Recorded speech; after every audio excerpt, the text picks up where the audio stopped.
Misterios de la historia. A finales de julio de 1588, la desmesurada armada invencible de Felipe II irrumpe en el Canal de la Mancha con el empeño de saquear Londres y derrocar a la reina Isabel I. No hay quien pueda detenerla salvo la infantería. ¿Y con cuánta infantería cuenta Isabel I? Respuesta, con muy poca. Entre Inglaterra y su inminente destrucción tan solo se interpone una variopinta flota comandada por un gallardo corsario, Sir Francis Drake. Era un patriota, pero a su parecer un aspecto fundamental de la guerra era obtener un botín, saquear los tesoros del enemigo. La Armada Invencible.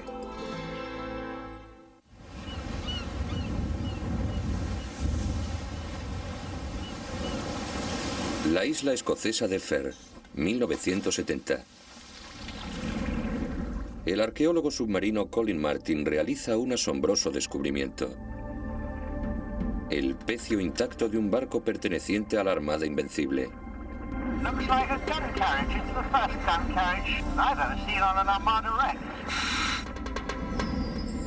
Entre los artefactos recuperados, Martin halla atractivas pistas acerca del colosal enigma que rodea a la gran flota, incógnitas que han desconcertado a los historiadores durante centurias.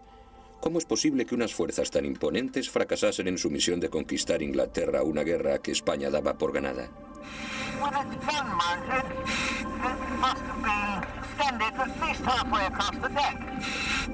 Antes de descubrir un buen número de pecios de la Invencible, tan solo sabíamos lo que nos decían los documentos. Hallando los restos de los navíos, estudiándolos mediante técnicas arqueológicas modernas y reconstruyendo su fisonomía previa al naufragio, estamos viajando en el tiempo.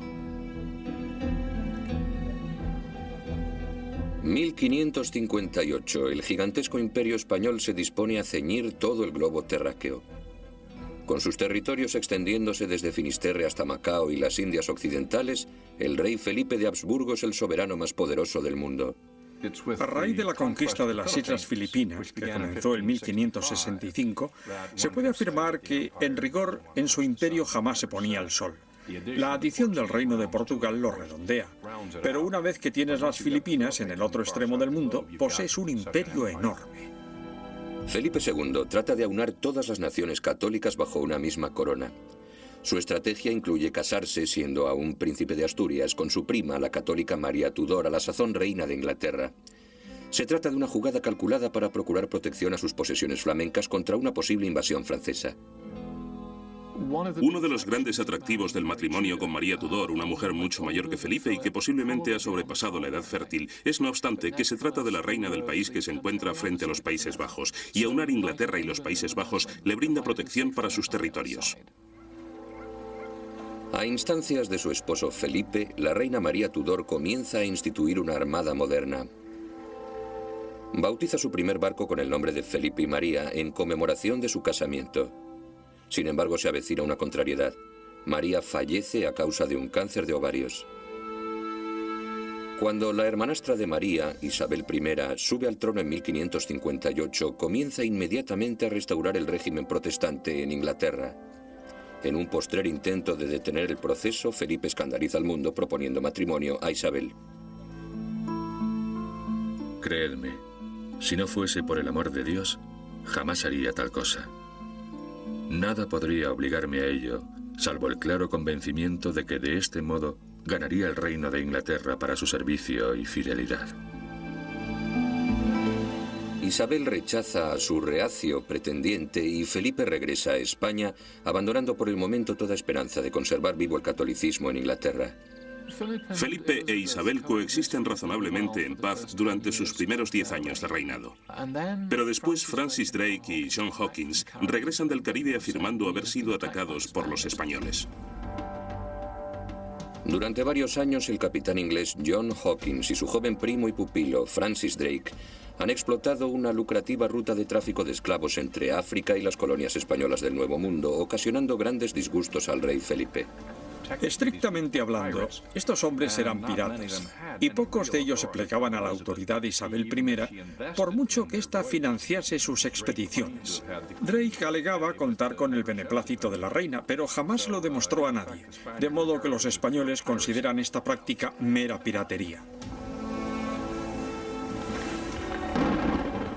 Cuando las tormentas fuerzan a las baqueteadas naves de Hawkins a buscar abrigo en un puerto mexicano, la Armada Española no deja pasar la oportunidad de tender una trampa a los incautos ingleses.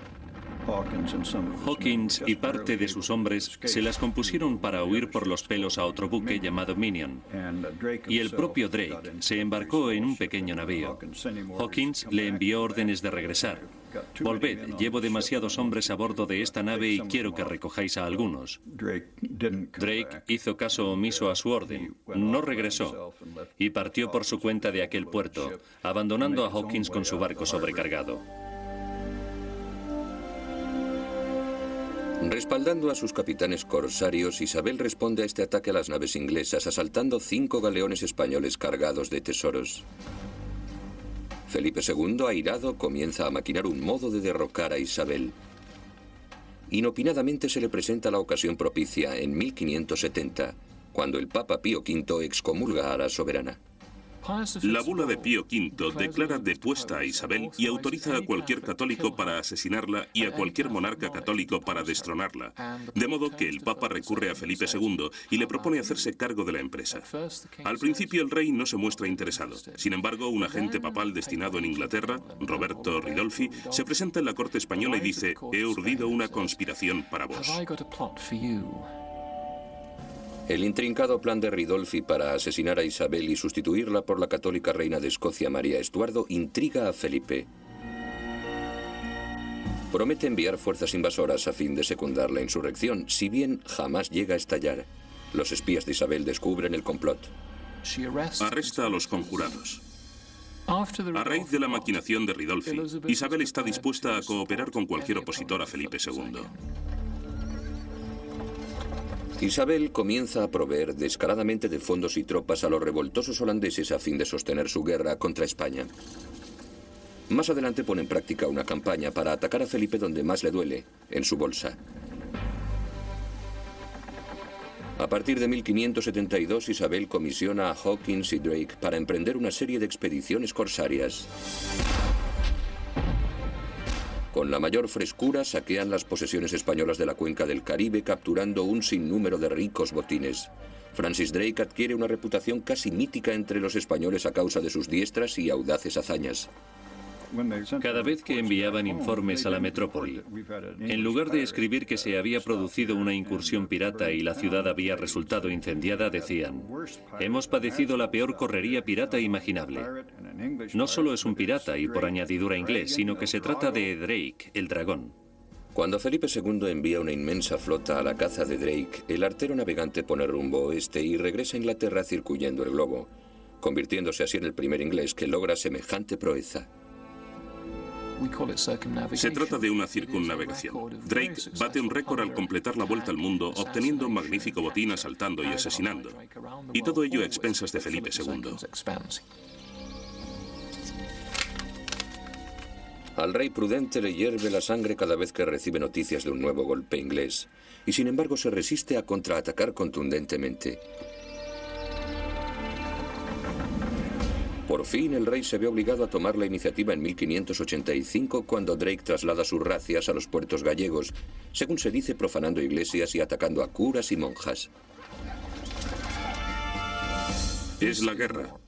Y Felipe II escribe de inmediato al Papa diciéndole: «Santidad, ahora estoy listo para hacer cuanto me pedisteis. Destruiré a Isabel y lo haré ya».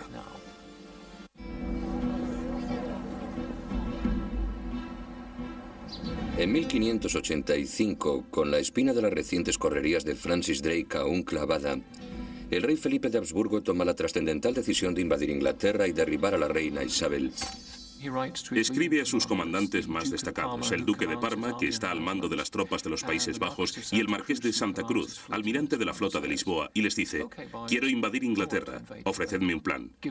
De modo que tras consultar a sus expertos, ambos se presentan con fabulosos proyectos en los cuales, claro está, cada uno de ellos asume el papel protagonista. El marqués de Santa Cruz responde el primero. Una gran armada navegará hasta Inglaterra y desembarcará una fuerza invasora. 18 días más tarde, el duque de Parma remite a su rey una misiva de 28 páginas en la que detalla su plan. Una ofensiva relámpago sobre Londres por parte de sus tercios de Flandes. Tanto el de Santa Cruz como el de Parma presentaron sus respectivos ardides a Felipe II, y este los revisó y comenzó a urdir su propia estrategia. Felipe, tomando una funesta decisión, ordena que se combinen ambos planes. El marqués de Santa Cruz zarpará de Lisboa al mando de una gigantesca armada, se reunirá con el ejército de Flandes del duque de Parma y juntos sitiarán Londres. Tan grandiosa táctica enamora a Felipe hasta tal punto que parece ciego ante los riesgos inherentes al intento de aunar dos grandes contingentes militares separados por 1800 kilómetros. Todos los oficiales españoles que algo sabían acerca de estas cuestiones habían admitido que el plan flaqueaba en lo fundamental. Cuando el marqués de Santa Cruz, cargado de razón, dice «¿Cómo vamos a tener buen tiempo en el Canal de la Mancha?», el rey le responde «Dios proveerá». La verdad es que se trata de un pobre sucedáneo de la estrategia. Apenas se ha secado la tinta del secreto plan de invasión tramado por Felipe cuando los espías de Isabel la ponen al corriente. Hace tiempo que la reina sospecha de una posible invasión por parte de Felipe. De modo que en 1583, y en previsión de tal suceso, había fundado una comisión real para la Armada. La comisión continúa la labor que comenzara en tiempos del matrimonio de Felipe con la reina María Estuardo, aunque con ciertas variaciones. Todos los nuevos buques se diseñan y construyen para ser más rápidos, presentando una proa más baja y castillos de popa, líneas más puras y cubiertas de cañones más largas. El galeón rápido, que es una nave muy estilizada y veloz, muy fácil de maniobrar y equipada con artillería pesada, era completamente distinto al navío de transporte de tropas español, que en rigor no servía más que para desembarcar las tropas invasoras. Además, Isabel ordena que sus antiguos buques se retiren del servicio y se reacondicionen para incrementar asimismo su velocidad. El Felipe y María, construido en honor al rey Felipe, es rebautizado con el nombre de Nonpareil y se dispone para atacarlo. Una de las grandes ironías de la historia es que cuando Felipe vino a Inglaterra en su juventud, una de las pocas cosas que hizo fue emprender la modernización de la marina inglesa. Esos mismos barcos, unos años más tarde, estarán a la vanguardia de la defensa inglesa contra la propia armada de Felipe. A fin de ganar tiempo para disponer sus defensas, Isabel azuza una vez más a Sir Francis Drake. El 29 de abril de 1587, el marino perpetra un osado ataque sorpresa en la bahía de Cádiz, donde se están aderezando muchos barcos de la Armada Española. Drake cruzó el puerto cañoneando y abordando las naves. Arrambló con todo lo que quiso y quemó cuanto no pudo llevarse. En menos de un día, Drake saquea y destruye 2 docenas de buques de guerra. Temiendo que a renglón seguido el desvergonzado pirata tienda una celada a la flota del Tesoro, Felipe ordena al de Santa Cruz que conduzca a los 37 navíos restantes en persecución del inglés. La táctica de Isabel surte su efecto. Los preparativos de la Armada se ven radicalmente interrumpidos. La destrucción sembrada por Drake en el puerto de Cádiz retrasó a los españoles cerca de un año, y todo el trabajo invertido en la flota hasta entonces tenía que rehacerse. Santa Cruz tarda 5 meses en regresar con una flota diezmada por las tempestades y las enfermedades y acuciantemente necesitada de reparaciones. Sin embargo, el rey siente la urgencia de fretar la armada. Para Felipe se ha convertido en un pozo financiero sin fondo, de modo que insiste al de Santa Cruz.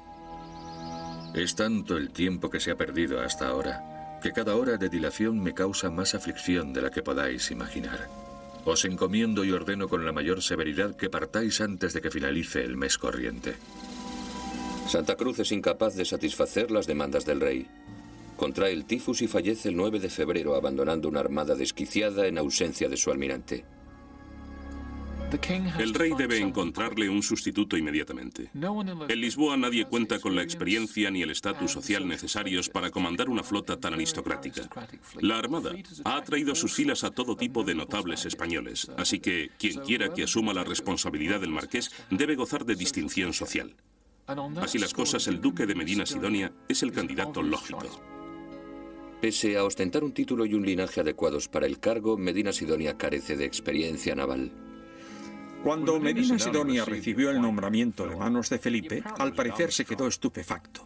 Era consciente de los problemas y, a mi juicio, sabía perfectamente que no era el hombre idóneo.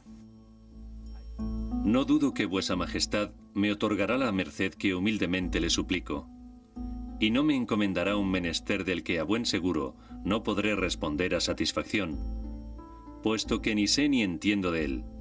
Me falta la salud precisa para navegar y no dispongo de dineros que gastar en la empresa. ¿Y por qué, se preguntarán, sigue adelante el rey? La respuesta es muy interesante.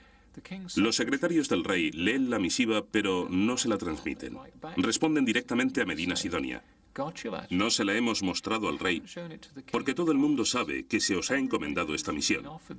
Y si se supiese que habéis escrito en términos tan pusilánimes, quedaríais desacreditados inmediatamente. Se trata de una amenaza bien tangible y surte efecto. Al cabo de una semana, Medina Sidonia cabalga hacia Lisboa. Ahora la suerte de la armada se encuentra en manos del reluctante e imperito duque de Medina Sidonia de 38 años. Tras la muerte inesperada del marqués de Santa Cruz, el rey Felipe II se apresura a buscarle un sustituto capaz de poner a punto la grandiosa armada invencible. Se decide por el duque de Medina Sidonia. Felipe II lo nombra comandante. Él se muestra remiso, pero acude a Lisboa y, sorpresa, al cabo de 6 semanas, la armada se hace a la mar. En 6 semanas zarpa. No está mal. El duque, un puntilloso organizador, se hace a la mar en un tiempo récord al mando de una armada que incluye unos 19.000 infantes, 7.000 marineros, 1 millar de caballeros de fortuna, 180 clérigos y 130 navíos para transportarlos a todos. A los ojos de las multitudes que desfilan diariamente por el puerto, la armada merece el apelativo de invencible. Mas las apariencias engañan. A fin de obtener los barcos necesarios para una empresa de tal envergadura, Felipe de Habsburgo hubo de esquilmar todo su imperio, principalmente a costa de los navíos mercantes que se reconvirtieron en buques de guerra. La armada es, en gran medida, una mezcolanza, se podría decir. Los tipos de nave eran variados, las baterías de cañones disparejas, las tripulaciones eran diversas, todo carecía de auténtica uniformidad. A fin de armar a esta dispar flota, Medina Sidonia requisa todos los cañones que encuentra en el vasto imperio español y apremia las fundiciones para que fabriquen más piezas de artillería. En su prisa por desplegar la armada, la cantidad prima sobre la calidad.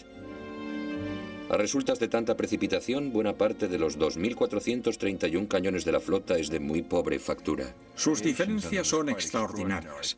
Por ejemplo, el escuadrón castellano, que cuenta con barcos muy buenos, carece de artillería suficiente. Monta cañones de 12 libras, que no están mal para vérselas con corsarios y piratas, pero no sirven para encarar una batalla naval. El 25 de mayo de 1588, Medina Sidonia despacha un correo al duque de Parma, comandante de las tropas terrestres de los Países Bajos, informándole de que la armada invencible se hace a la mar. Recomienda al de Parma que comience a disponer sus tropas para el encuentro y subsiguiente conquista de la Inglaterra protestante. Bautizada con el nombre oficial de Felicísima Armada y bajo el pendón de la Cruzada Católica, Felipe considera a su flota imbatible, amparada por la mano de Dios. En sus instrucciones a la Armada, hace hincapié en la sagrada empresa que la flota se dispone a acometer. Proscribe expresamente la blasfemia, la sodomía y las mujeres a bordo, todo cuanto pudiese comprometer el cariz religioso de la expedición. Pronto, el destino pone a prueba las convicciones de Felipe, ya que la invencible ha de vérselas con una intempestiva borrasca. Para el 24 de junio tan solo han llegado a la altura de La Coruña y allí los sorprende una violenta galerna que dispersa la flota. En una carta al rey, Medina Sidonia pone en duda que Dios milite verdaderamente en el bando español, provocando una airada respuesta de Felipe. Yo tengo ofrecido a Dios este servicio. Adelantaos pues a lo que os toca.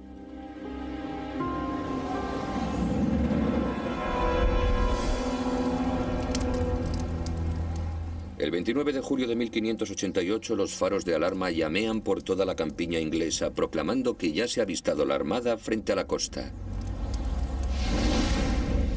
Circula la famosa anécdota de que Sir Francis Drake estaba jugando a la petanca en el Hoe de Plymouth al recibir las nuevas, y el capitán respondió altanero: tenemos tiempo de sobra para terminar la partida y derrotar a los españoles. Si bien la anécdota probablemente sea apócrifa, lo cierto es que los ingleses no embarcaron inmediatamente. Con los vientos y la marea en dirección a Plymouth, se encontraban atrapados en su propio puerto. El almirante Juan Martínez de Recalde, segundo comandante de la Armada, repara en que la flota inglesa se encuentra en un aprieto. Así que envió un mensaje a Medina Sidonia recomendándole un ataque a gran escala al puerto de Plymouth. A mi juicio, si se hubiesen situado a la entrada del puerto de Plymouth y quizá les hubieran enviado un puñado de brulotes, barcos incendiados, los ingleses habrían estado perdidos. Sin embargo, Medina Sidonia ha recibido órdenes estrictas de no atacar a no ser que se vea obligado a ello. Su misión consiste en reunirse con el duque de Parma e invadir Inglaterra. Por consiguiente, decide ignorar a quienes le sugieren atacar Plymouth y continúa avanzando por el Canal de la Mancha, permitiendo así que los ingleses salgan y los combatan. Se libraron por los pelos. Pienso que fue un error. Al alba del 31 de julio, los vigías de la Armada descubren con sorpresa que una gran flota ha aparecido como por arte de magia por Barlovento. Haciendo un esfuerzo hercúleo, las 70 naves inglesas han salido del puerto de Plymouth remolcadas por botes de remos. Amparada por la oscuridad, la flota del almirante Charles Howard ha rodeado a la Armada y goza de la gran ventaja de estar situada a Barlovento. En una batalla naval, el bando que se encuentra contra el viento tiene las de ganar. De modo que situarse a Barlovento, como se dice más apropiadamente, te confiere una ventaja inmediata sobre tu enemigo. Y los ingleses se situaron de este modo desde el principio.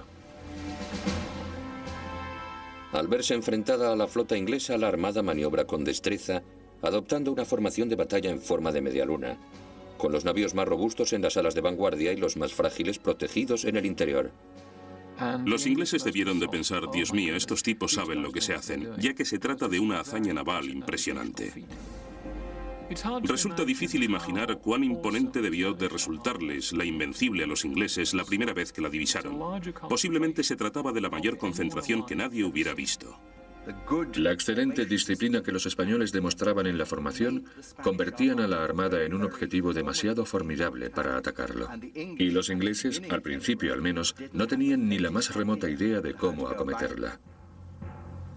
Cual David encarándose a Goliat, los navíos ingleses se aproximan a la Armada con cautela, escogiendo uno de los buques de la parte externa de la formación como blanco de su cañoneo desde la lejanía. El San Juan de Portugal, buque insignia del almirante Juan Martínez de Recalde, es la víctima del primer asalto, recibiendo más de 300 impactos. Pese a que la lejanía del atacante minimiza los daños, Recalde teme que su miscelánea artillería no sea rival para la superioridad inglesa en potencia de fuego. Puesto que nuestras naves mediterráneas no están dotadas de tanta artillería pesada como las enemigas, estas se aproximarán y nos infligirán cuantiosos daños. El barco de Recalde sobrevive a la primera jornada de batalla. Sin embargo, otros navíos españoles no tienen tanta fortuna. Un buque llamado San Salvador estalló y hubo de ser evacuado por los españoles. En la confusión ocasionada por este incidente, otro navío, el Nuestra Señora del Rosario, uno de los mayores y mejor armados de la flota, colisionó con otro buque de la Armada. Pierde el palo mayor, y un barco sin palo mayor es ingobernable. Así que Medina Sidonia, antes que nada, trata de echarle un cable. Este se parte. Entonces, tiene que decidir.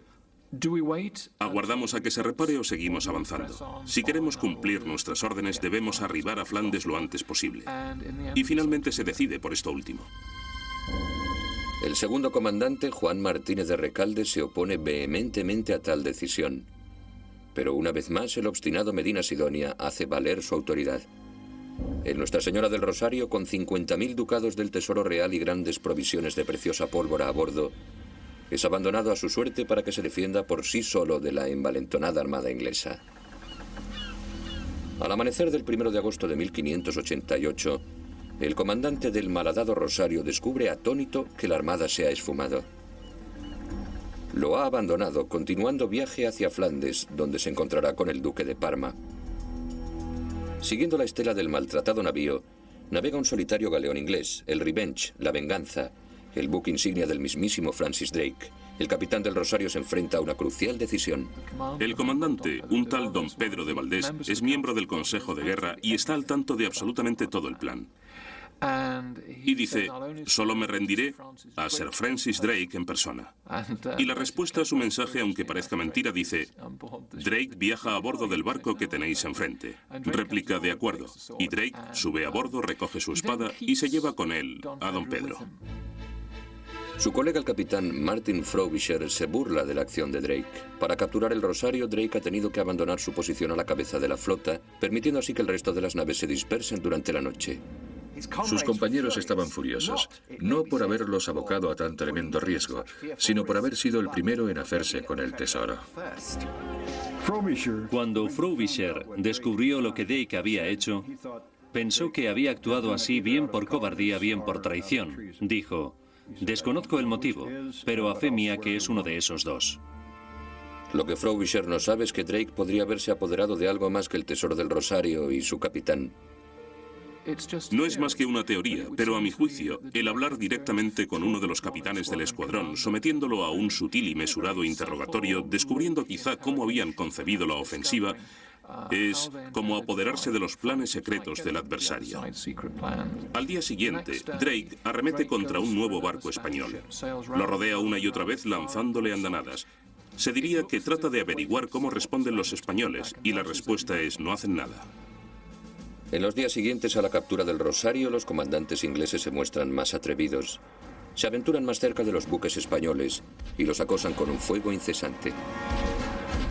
Aún así, el intenso cañoneo parece incapaz de frenar el implacable progreso de la armada incontenible hacia los Países Bajos, donde se encontrará con el ejército del duque de Parma para invadir Inglaterra. Sin embargo, el constante avance de su flota no reconforta a su comandante, el duque de Medina Sidonia. Pese a haber despachado mensajeros diariamente, Medina Sidonia aún no ha recibido una sola misiva del duque de Parma. Le escribe casi a diario. Querido duque, aún no he recibido noticias de vos. ¿Qué sucede? Y se diría que jamás la recibe. Resulta muy difícil navegar hasta los Países Bajos a golpe de remo o de vela y regresar. En el siglo XVI, las comunicaciones constituían un grave problema. Nosotros estamos tan acostumbrados a la comunicación instantánea que no nos hacemos a la idea del alcance de la dificultad. Desde luego, es uno de los grandes defectos de la campaña. Medina Sidonia convoca un consejo de guerra que recomienda fondear la armada en el protegido puerto del extremo opuesto de la isla de Wight, hasta que se reciba la confirmación de que las tropas del duque de Parma están listas para zarpar de los Países Bajos y salir al encuentro de la Invencible. El 4 de agosto de 1588, Medina Sidonia ordena poner rumbo al puerto. Pero los ingleses se habían apercibido de sus intenciones. El escuadrón costero, comandado por Martin Frobisher, se interpone entre los españoles y la costa, y a resultas de ello, los españoles se ven empujados hacia unos bajíos considerablemente peligrosos. Tras impedir la entrada de la armada a puerto, los almirantes Howard, John Hawkins y Francis Drake conducen sus escuadrones sin temor hasta situarse en medio de la armada, batiéndola con un fuego sin tregua. La feroz batalla se prolonga durante horas, y al disiparse el humo, la armada se ha alejado del refugio que le brindaba la isla de Wight. Ambos bandos saben que los españoles no tendrán ocasión de detenerse entre la isla de Wight y el paso de Calais. Posiblemente por eso apenas se lucha durante los 3 días siguientes. Medina Sidonia no tiene más opción que continuar confiando ciegamente en que el de Parma esté listo para el encuentro. Sus esperanzas se truncan al día siguiente, cuando por fin llega un correo para informarle de que el duque aún no ha embarcado un solo barril de cerveza. ¿Para qué hablar de los soldados? Lo que menos se imaginaba es que el duque no había recibido el primer mensaje, en el que se le informaba de que la armada había partido de España hasta aquel mismo día. Era imposible que estuviese dispuesto, pero hace cuanto puede. Dispone sus tropas, marcha con ellas hacia la costa y comienza a embarcarlas. Los diversos legados que van y vienen traen variadas versiones acerca de la marcha de los preparativos de Parma. Hay quienes dicen que necesita un par de días, otros que quizá 2 semanas. Medina Sidonia recurre a su última y desesperada opción, Se arriesgará a anclar la armada en el puerto de Calais y allí aguardará la llegada de las tropas del duque de Parma a bordo de sus gabarras. El comandante sabe que si aguanta el tiempo suficiente aún es posible lograr la reunión y alzarse con la victoria. La suerte del régimen Tudor depende de cuanto suceda en las siguientes 36 horas. El único obstáculo interpuesto entre la armada y la invasión es la flota inglesa. No había fortificaciones entre la costa de Kent, donde Parma tenía previsto desembarcar, y Londres. Bajo las órdenes de un experto comandante como el de Parma, habrían conquistado Londres y quizá capturado a la reina. El almirante Charles Howard es consciente de que la victoria depende de su próxima decisión. Debe asestar un golpe decisivo. Decide atacar con brulotes. Se prende fuego a 8 embarcaciones cargadas de materiales combustibles y la corriente se encarga de arrastrar las bombas flotantes hacia la flota española. Los barcos incendiados pasarían entre los navíos fondeados de la Armada y, según se esperaba, los incendiaría. Y lo que es más importante, cundiría el pánico. Y en efecto, esta es la única ocasión en que el terror se apodera de los españoles. Hasta entonces, su disciplina había sido tremenda, pero se dejaron llevar por el pánico, cortaron los cables de las anclas y el viento los dispersó hacia el Mar del Norte. A la mañana siguiente, Medina Sidonia descubre que tan solo 5 buques españoles permanecen anclados, rodeados por la totalidad de la flota inglesa. Esta era la oportunidad que buscaban los ingleses. Habían disuelto la armada y la habían conducido hacia el Mar del Norte. Ahora ya podían atacarla con todas sus fuerzas. Medina Sidonia y el fiel Recalde maniobran con bravura para plantar cara al asalto. Este se desata con abrasadora intensidad. El galeón de Medina, el San Martín, recibe 107 impactos directos en su casco, mástiles y velamen. Los ingleses atacan desde tan cerca que entre los barcos se puede intercambiar insultos. El comandante español echó mano de sus garfios de abordaje y gritaba a los ingleses que le dejasen aproximarse y luchasen como hombres. Los increpaba. Ingleses cobardes, gallinas luteranas, venid a pelear. Otras naves españolas regresan y se suman a la batalla, pero en vano. El torbellino inglés es implacable.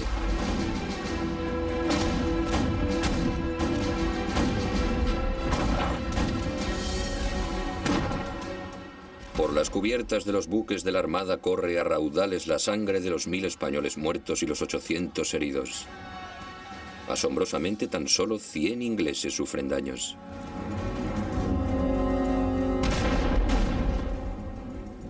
La agresión finaliza cuando los barcos ingleses agotan su munición, pero el daño ya está hecho.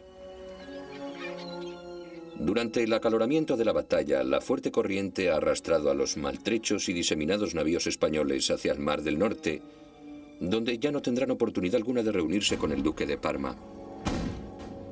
Rehusando admitir su derrota, Medina ordena que la flota se reagrupe. Al negarse algunos barcos, el duque, furioso, manda ahorcar in situ a uno de los capitanes insumisos, dejando su cuerpo pendiente del penol como advertencia. Manda llamar a Recalde como segundo comandante que es, pero este responde no iré, puesto que de todos modos ya nadie me obedece. Finalmente, incluso Medina Sidonia se ve obligado a reconocer su fracaso. Es consciente de que su flota es incapaz de hacer frente a las fuertes corrientes y poner proa al Canal de la Mancha, y sin ella, el ejército de Parma no puede invadir Inglaterra. Por sorprendente que pueda parecer, una flota inglesa inferior ha derrotado a la aparentemente imparable armada invencible.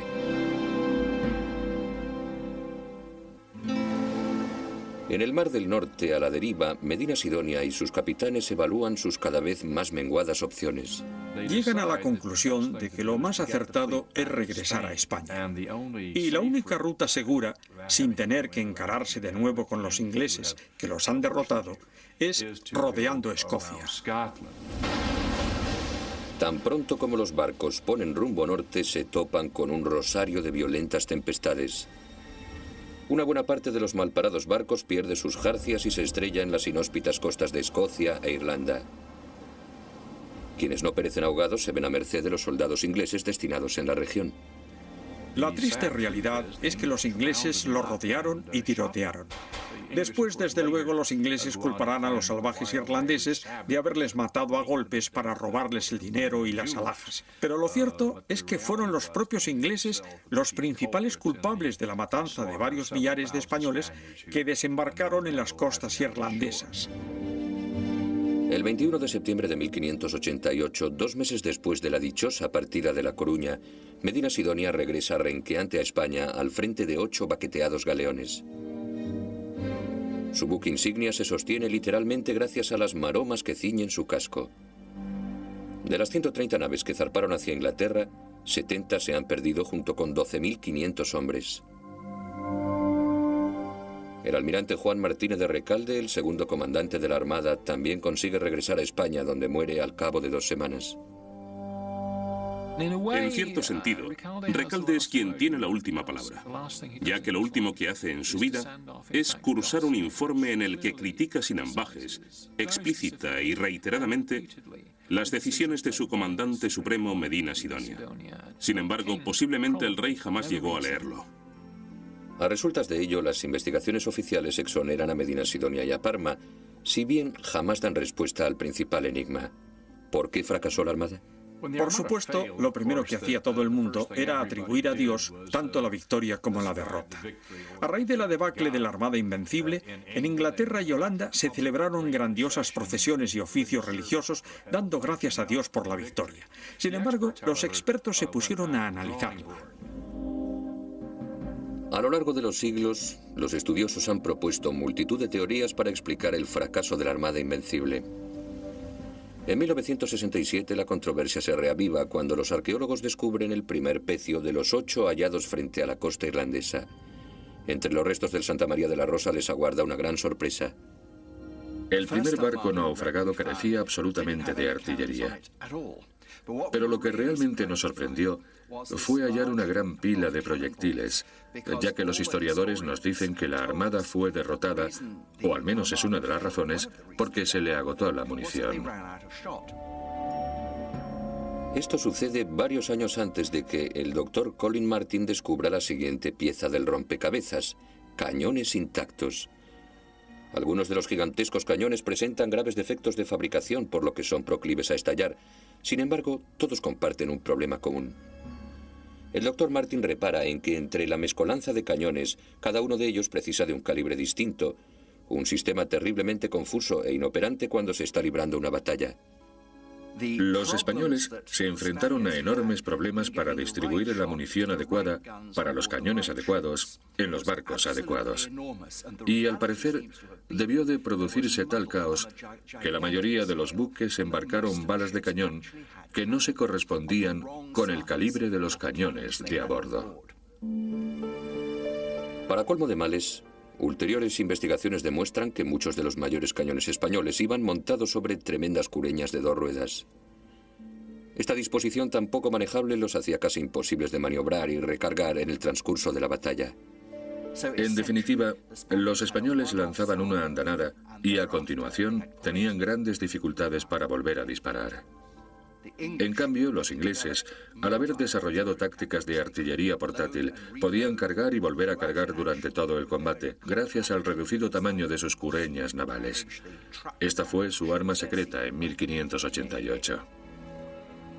¿Pudo ser este talón de Aquiles lo que descubrió Sir Francis Drake al capturar el Rosario y a su capitán, don Pedro de Valdés? ¿Fue esta la clave secreta que finalmente permitió a la flota inglesa infligir tales daños a la Armada en el paso de Calais? Drake es un hombre muy desenvuelto, habla castellano. Es muy fino y educado. Podría haber reparado en que la nave, a pesar de su gran tamaño, cargaba cañones larguísimos y quizá preguntase cómo pensaban recargarlos. Y don Pedro puede que le respondiera: la verdad es que jamás se nos ocurrió. Pensamos, una andanada y al abordaje. Y Drake: sí, muy interesante, continúe. Resulta inevitable pensar que esta prolongada conversación pudo proporcionar a Drake muchísima información.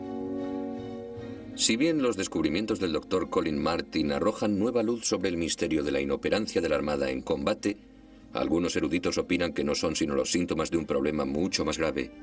El auténtico hierro, la equivocación fundamental, se remonta al estadio de estrategia y planificación. No es un buen plan. Confiar que una flota se reúna con un ejército que se encuentra a 1000 millas marinas en plena edad de oro de la navegación es un error.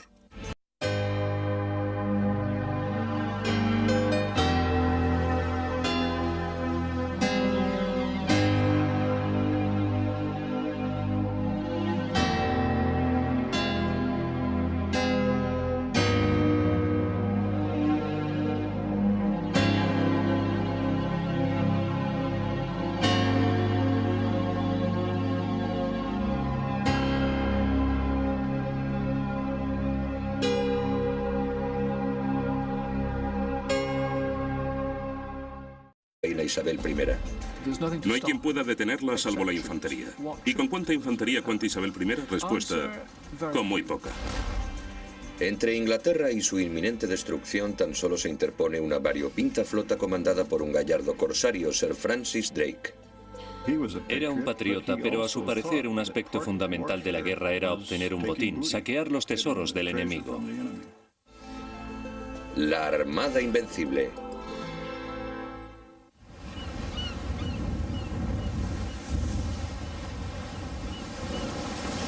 La isla escocesa de Ferr, 1970. El arqueólogo submarino Colin Martin realiza un asombroso descubrimiento. El pecio intacto de un barco perteneciente a la Armada Invencible.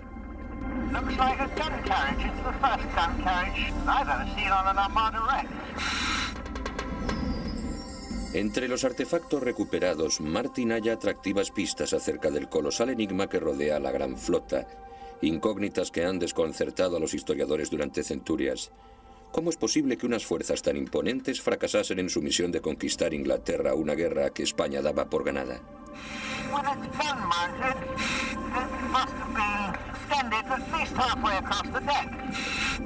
Antes de descubrir un buen número de pecios de la Invencible, tan solo sabíamos lo que nos decían los documentos. Hallando los restos de los navíos, estudiándolos mediante técnicas arqueológicas modernas y reconstruyendo su fisonomía previa al naufragio, estamos viajando en el tiempo. 1558, el gigantesco imperio español se dispone a ceñir todo el globo terráqueo. Con sus territorios extendiéndose desde Finisterre hasta Macao y las Indias Occidentales, el rey Felipe de Habsburgo es el soberano más poderoso del mundo.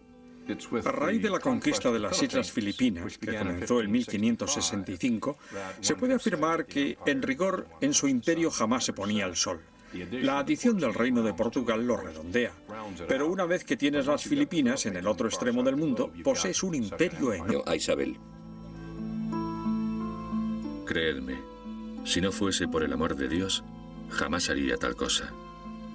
Nada podría obligarme a ello, salvo el claro convencimiento de que de este modo ganaría el reino de Inglaterra para su servicio y fidelidad.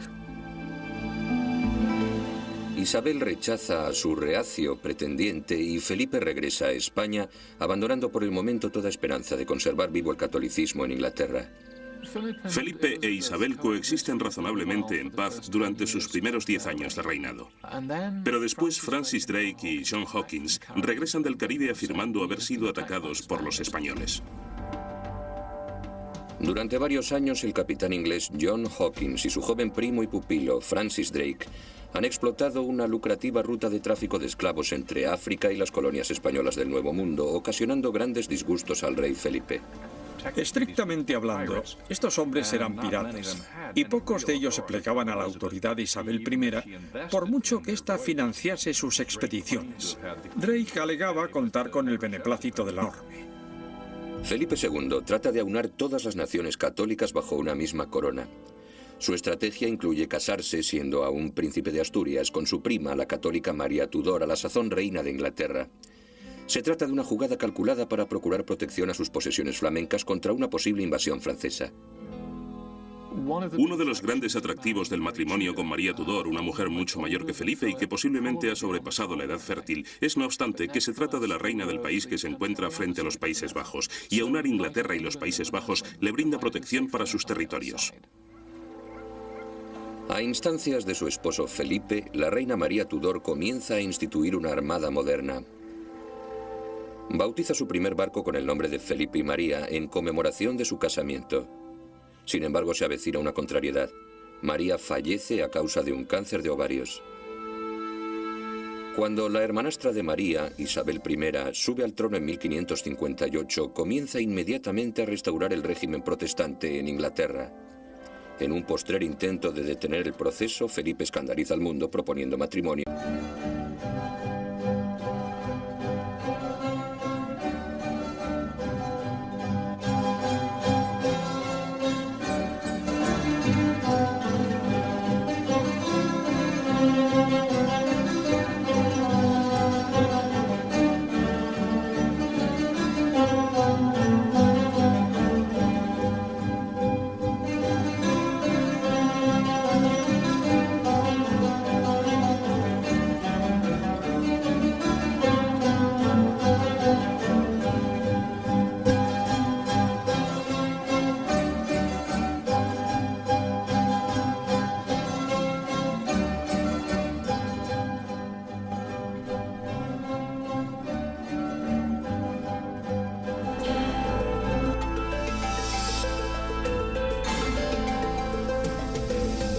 Misterios de la historia.